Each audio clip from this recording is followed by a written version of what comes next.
Rekonstruksi kasus pembunuhan Aibda Wayan Sudarsa ditunda hingga hari Rabu karena kemarin tersangka David James Taylor harus menjalani tes psikologi.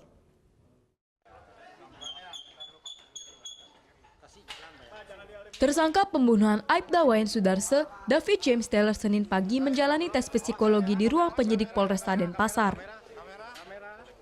Tes psikologi ini dilakukan oleh tim dokter dari bidang kedokteran kesehatan atau Bidokes Polda Bali. Tes psikologi dilakukan untuk melengkapi berita acara pemeriksaan sebelum tersangka menjalani rekonstruksi.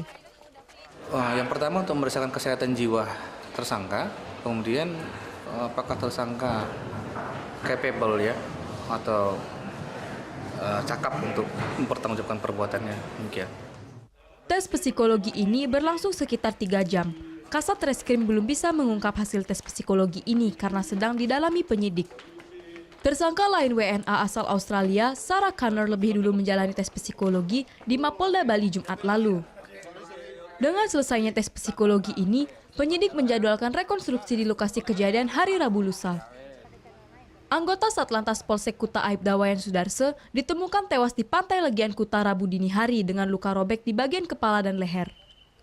Setelah melakukan olah tempat kejadian perkara, polisi menemukan sejumlah barang bukti berupa bercak darah serta identitas 2 WNA, David James Taylor dan Sarah Connor yang telah ditetapkan sebagai tersangka.